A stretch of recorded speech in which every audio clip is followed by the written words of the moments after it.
ვფიქრობ, ძალზედ ნათლად არის ჩამოყალიბებული პერსპექტივა, არაფრის დამატება აქ არ შეიძლება, რეჟიმის ტრაექტორია, მისი დინამიკა ცხადია, საითკენ მიდის, რა არის მის ბინობრივი დინამიკა და რა არის მათ სასურველი დინამიკა, რა უნდათ მათ ეს არ დაუმალავთ. თუ შარშან 29 აპრილის გამოსვლამდე ივანიშვილის ეს იყო ფარული, 29 აპრილს მან ყველა ეს მიზანი ძალიან ცხადად ჩამოაყალიბა და იმის შემდეგ ერთი წლის განმავლობაში ჩვენ ვიხილეთ ამ მიზნების განხორციელება და ეხლა როგორც უკვე დავიწყეთ საუბარი, მიდის ბოლო ეტაპები ამის, რომ განმტკიცდეს, ანუ პოლიტიკური ველის გარდაქმნა მიმდინარეობს ეხლა სრულად, ხო, რაც დამახასიათებელი არის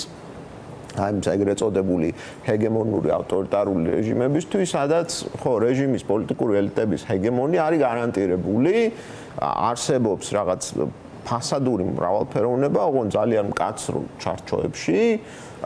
სადაც ყველა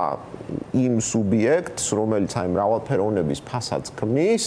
არის პრაქტიკულად რეჟიმის მიერ დანიშნული მოთამაშე. ხო, საბოლოო ჯამში ახლა რეჟიმი ცდილობს, რომ შექმნას ასეთი ფასადური არასამთავრობო ორგანიზაციები, მათ შექმნეს ეგრეთ წოდებული სახელმწიფო სააგენტო გონგოებისთვის, რომ მათი დაფინანსებით შექმნან ეგრეთ წოდებული გონგოები, ანუ სახელმწიფო ბრჭყალებში არასამთავრობო ორგანიზაციები.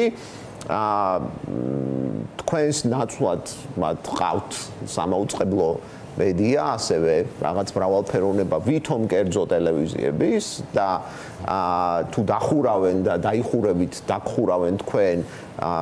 გახსნიან სხვა კიდევ რამდენიმე ტელევიზიას, რომელიც პირობითად ის ნაკლებად ხოტბაშემსხმელი შეიძლება იყოს, ან